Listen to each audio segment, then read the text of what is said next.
Bonjour, je suis Etienne Gandou, développeur informatique. Aujourd'hui, je vais vous parler d'un cas assez spécial, c'est-à-dire, je me pose une question et je vous la pose également. Est-il possible d'être productif sur Internet, c'est-à-dire créer un site Internet sans écrire une seule ligne de code? Oui, cela est possible.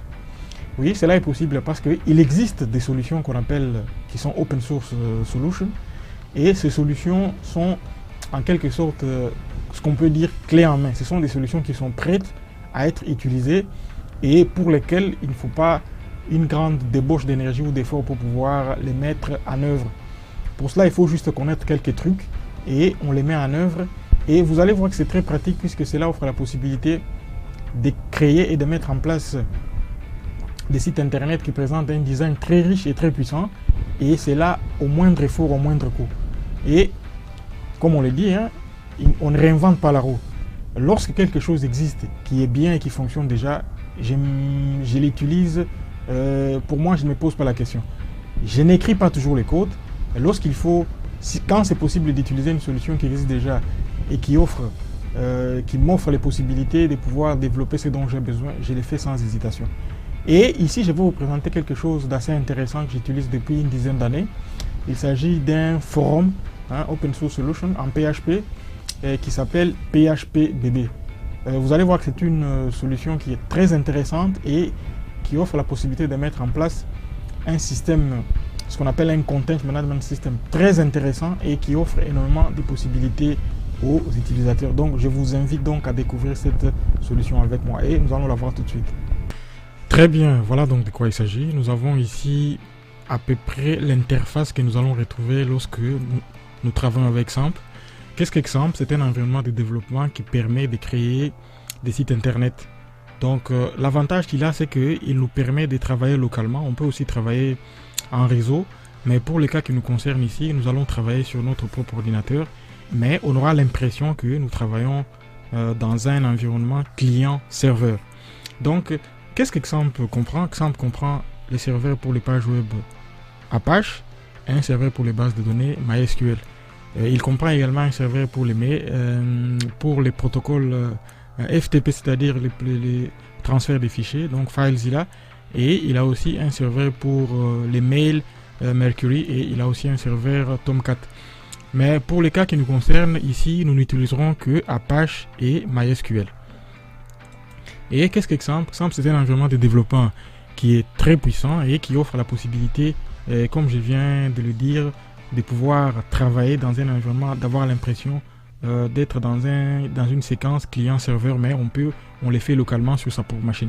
Donc, il est disponible sur Windows, il est disponible sur Linux et également sur iOS, OS X, donc pour ceux qui travaillent sur Macintosh, sur Mac.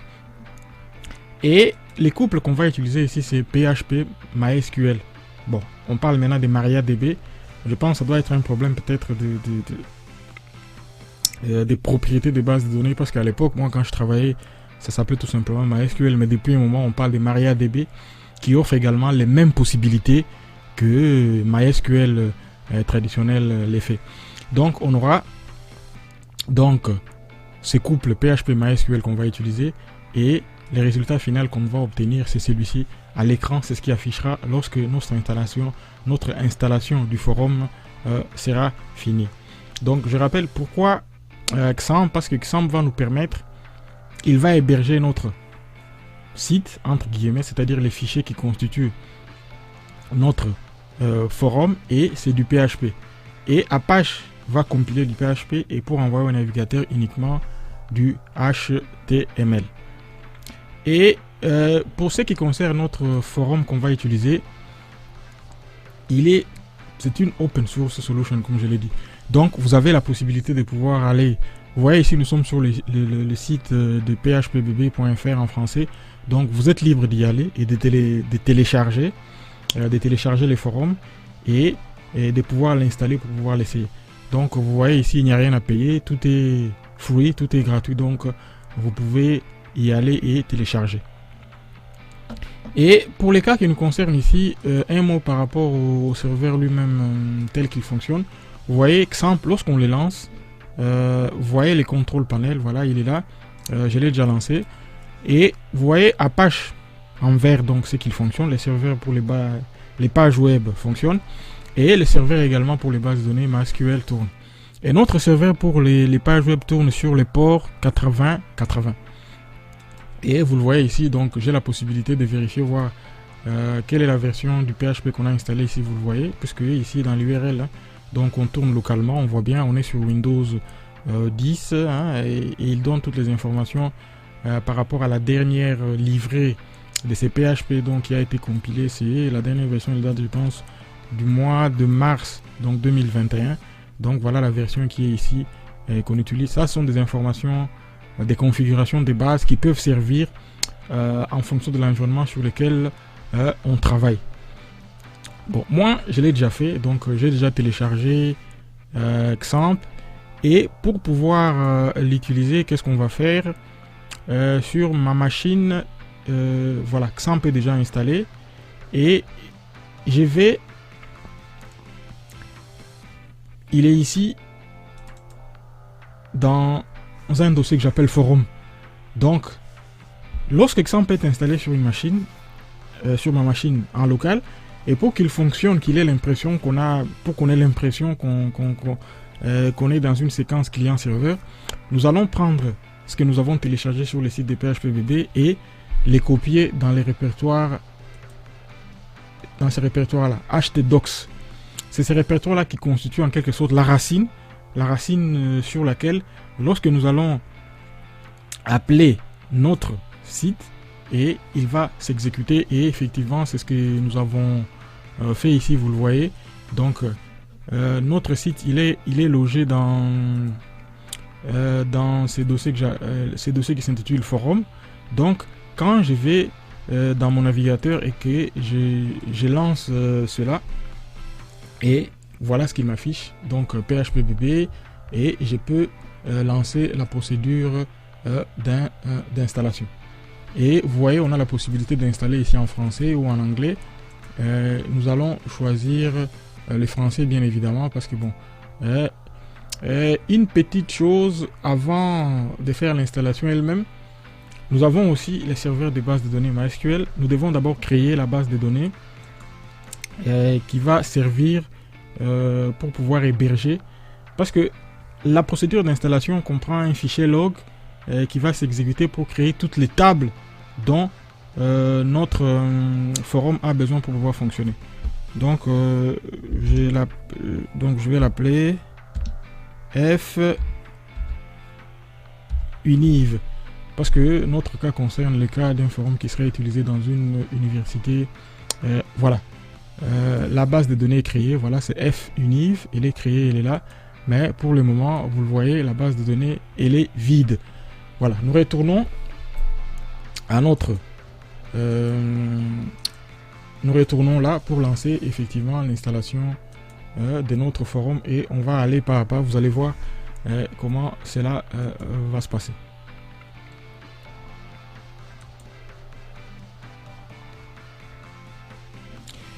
Voilà, on va lancer l'installation. Et pendant l'installation, il va nous demander un certain nombre d'informations dont on aura besoin. Par exemple, le nom de l'administrateur. Moi, je préfère mettre admin. Donc, ça sera... En fait, les forums a un administrateur. C'est celui qui a les privilèges les plus élevés pour administrer les autres utilisateurs qui pourront s'inscrire et pouvoir l'utiliser aussi. Donc, je mets l'adresse email. Je mets celle-là.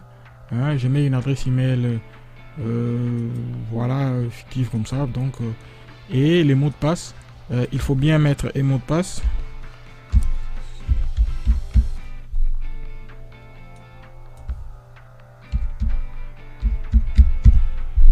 Donc je mets un mot de passe. On passe à l'étape suivante, celle de l'installation de la base de données. Ici, il nous demande le nom, tout ça de la base de données, comme elle fonctionne localement. Et lui-même, vous le voyez, le serveur localement MySQL, il est logé sur ce port-là, 127.0.0.0.1. Donc, c'est cette information-là que nous lui fournissons. Les ports, ce n'est pas nécessaire. Les noms l'utilisateur de la base de données, je mets root. Pourquoi root? Parce que dans la base de données, il y a des utilisateurs qui sont déjà là, et l'utilisateur qui a tous les privilèges pour lesquels on n'a pas besoin de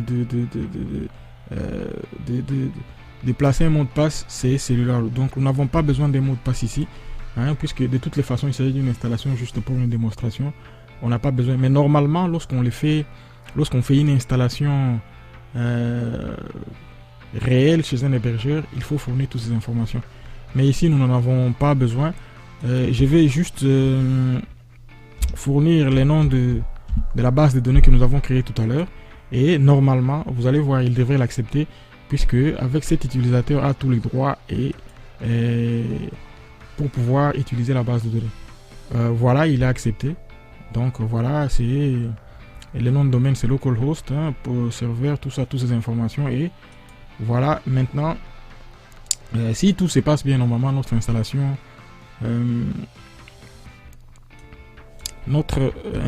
devrait se faire sans aucune difficulté. Voilà, les langages par défaut, il me demande. Moi je choisis le français. Je dis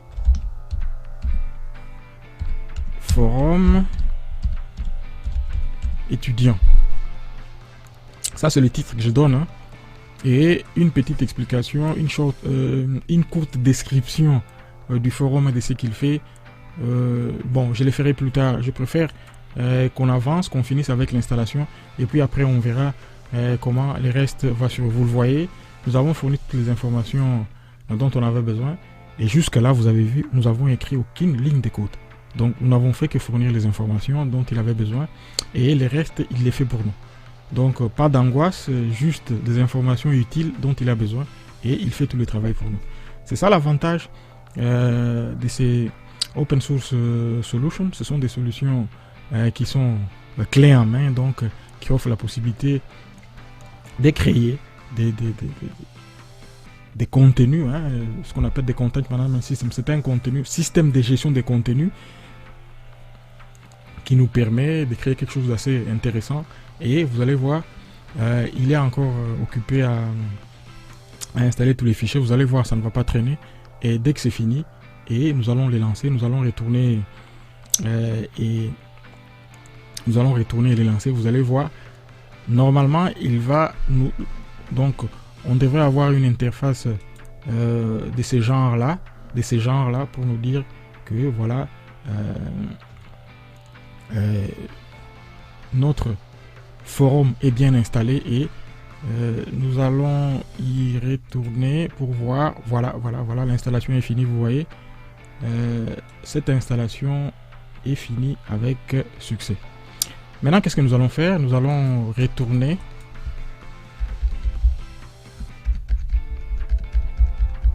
Je vais mettre les mêmes URL, et normalement il va nous afficher, comme il nous dit que l'installation est bien finie, donc il va nous afficher les contenus du forum pour que nous voyons exactement ce qu'il en est. Voilà, forum étudiant. Voilà. Notre forum est bien installé, et tout y est comme on les voulait. Vous le voyez, donc le forum est bien installé. Mais une petite chose, il nous dit, pour les rendre plus utilisables, il nous faut supprimer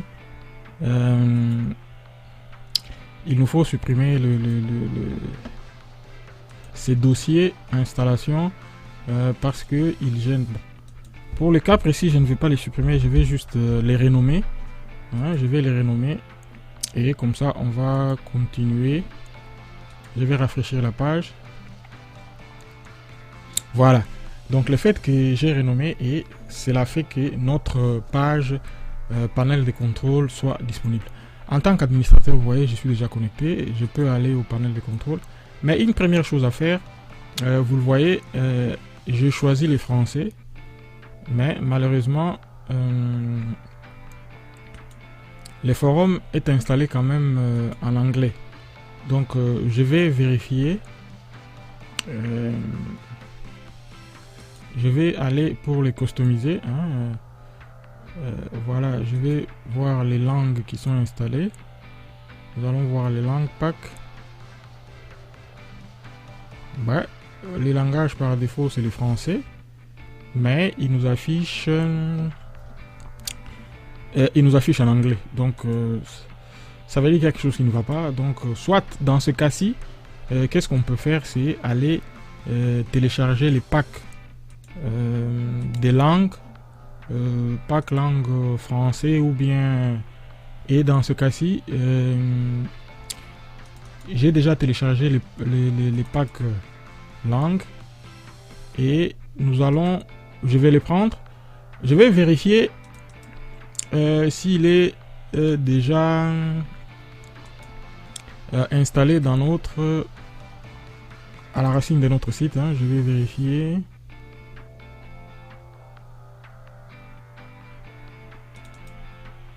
Oui.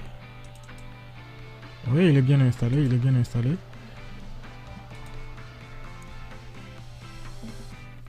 Qu'est-ce qu'on va faire dans ce cas-ci? Puisque nous avons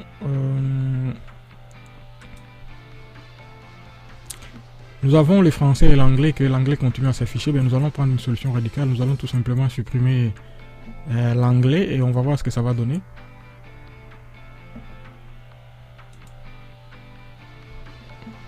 Voilà.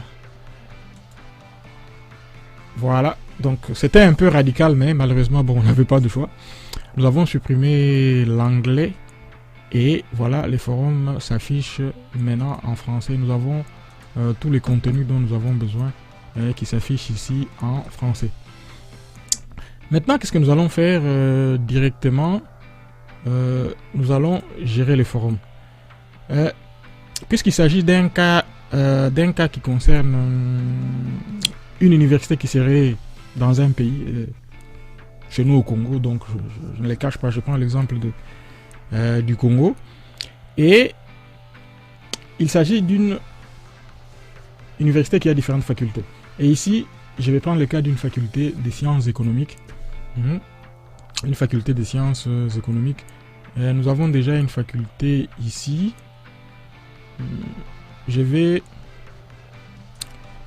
la renommer. Donc, je l'appelle. Je vais donner un autre nom. Hein. Je l'appelle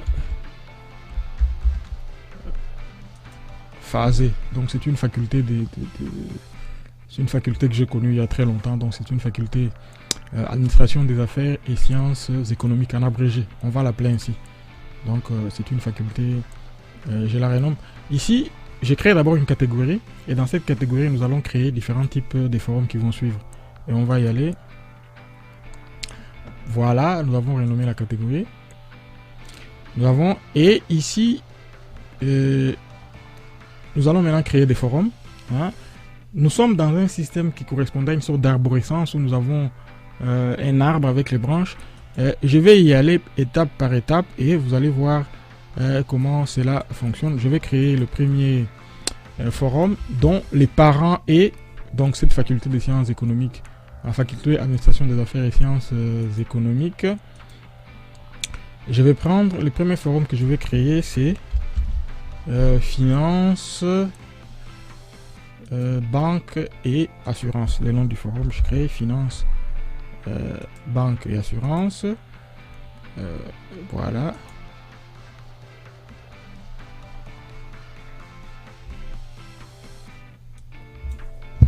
Voilà.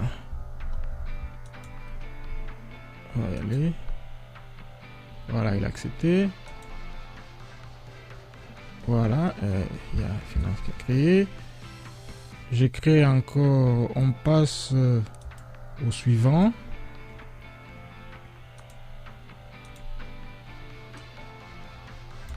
Gestion des entreprises.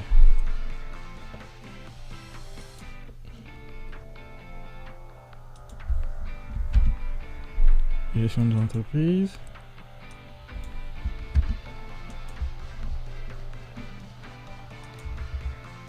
Voilà, il est créé.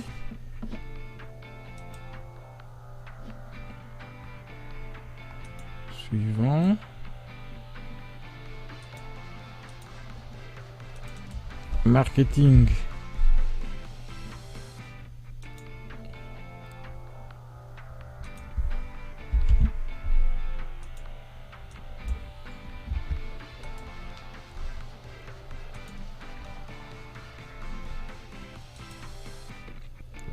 Vous voyez, finance, gestion des entreprises, marketing. Suivant. Après le marketing vient la gestion informatique.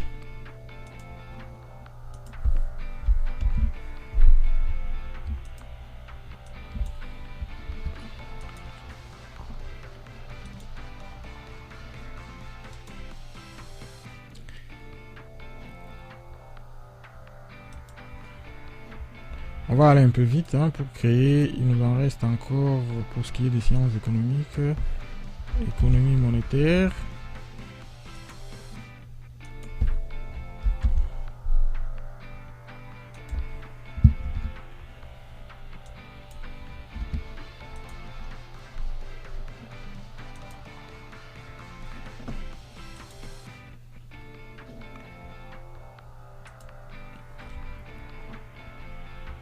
Bon, je ne vais pas les créer toutes, je vais peut-être pour ce qui concerne l'économie en prendre seulement 3, c'est juste à titre illustratif, mais où on voit à peu près... Attendez, on va créer économie internationale.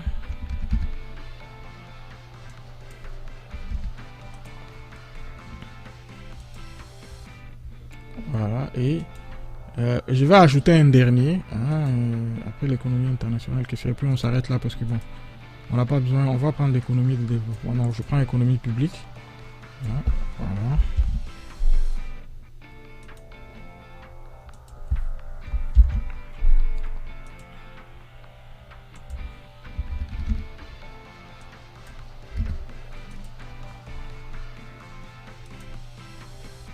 Voilà. Il est créé et également. Voilà. Si on va... voilà, très bien. Nous retournons au forum des étudiants où... Bon, j'ai gagné un peu de temps en écrivant, en publiant quelques postings sur le forum en fonction des différentes options que les étudiants suivent. Vous voyez, pour les marketing, c'est les marketing digital, l'économie monétaire, la macroéconomie. Pour la finance, banque, assurance, je parle de la banque assurance. Pour la gestion informatique, il y a un posting sur la base de données.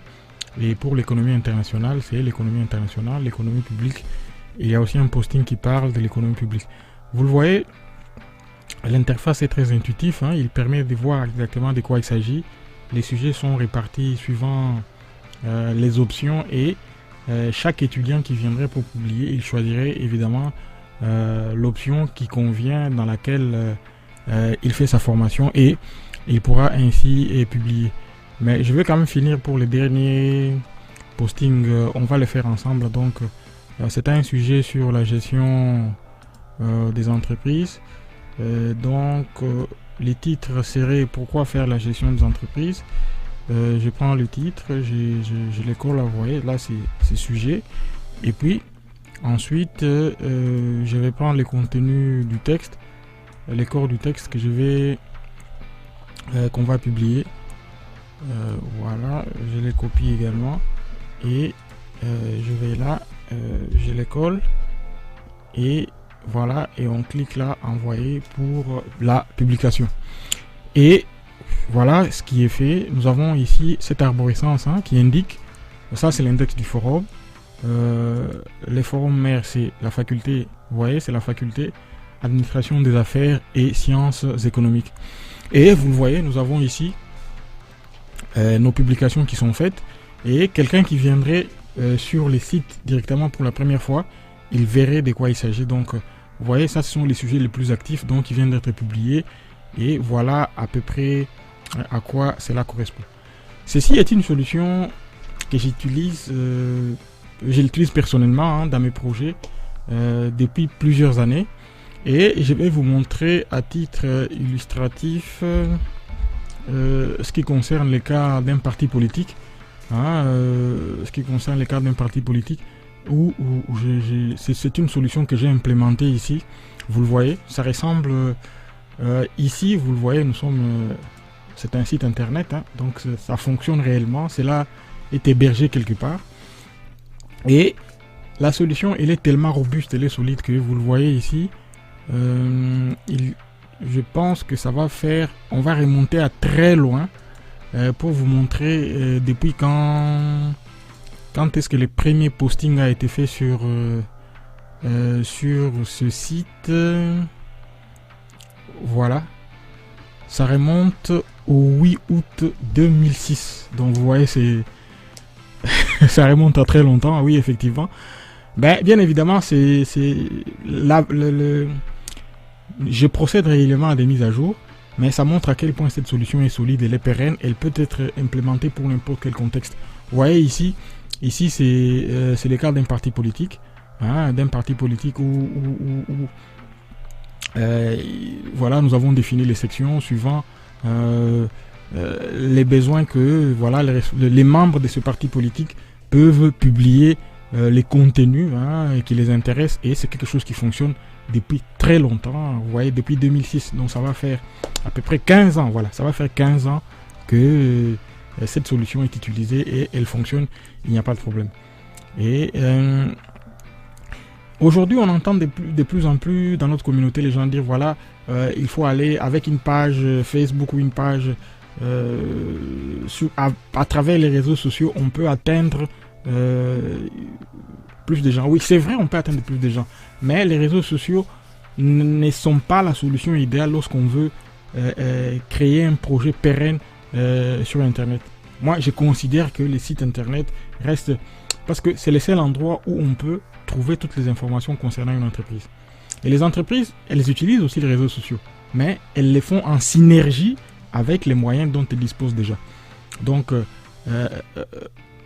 une page Facebook, c'est bien, mais vous voyez régulièrement il y a énormément d'informations où on se pose des questions sur l'authenticité de ces informations, des personnes qui sont derrière, et il y a énormément de problèmes. Après, Facebook peut décider à tout moment de vous supprimer, et je vois régulièrement des gens qui se plaignent d'avoir été supprimés. C'est ça aussi un des désavantages de dépendre totalement des réseaux sociaux. Les réseaux sociaux peuvent décider par eux-mêmes. Ils l'ont fait avec l'ancien président des États-Unis, Trump. Donc, il n'y a pas de garantie absolue que... C'est vrai, les réseaux sociaux permettent d'atteindre énormément du monde, mais ce n'est pas, à mon sens, la solution idéale pour... vous voyez, par exemple, pour ces cas, pour ces partis politiques, il y a des informations qui sont là, qui sont là depuis plusieurs années. Donc, on peut faire une recherche en retournant dans le temps et on arrivera à retrouver toutes ces informations en un seul point de contact où on peut trouver ces informations-là. Moi, je l'ai fait régulièrement, donc je l'ai fait depuis plusieurs années. Donc, développer les sites internet, c'est quelque chose que je connais bien.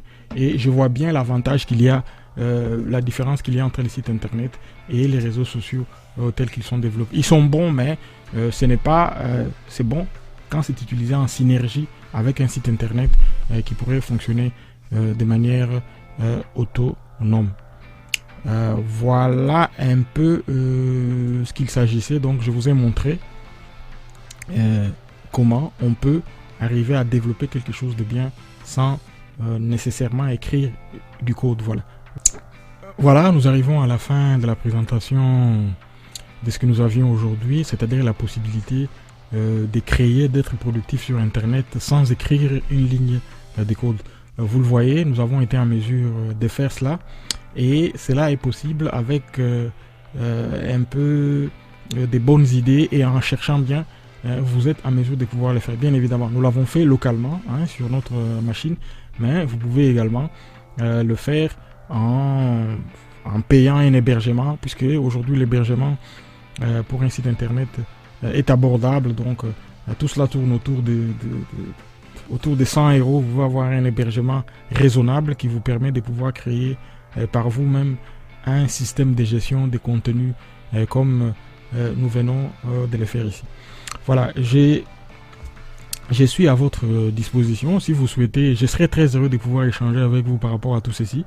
Donc n'hésitez pas à me contacter. N'hésitez pas à m'écrire et je serai heureux de pouvoir échanger avec vous par rapport à tout ceci. D'ici là, je vous dis au revoir et je vous fixe rendez-vous à notre prochaine vidéo. Voilà, merci beaucoup, au revoir.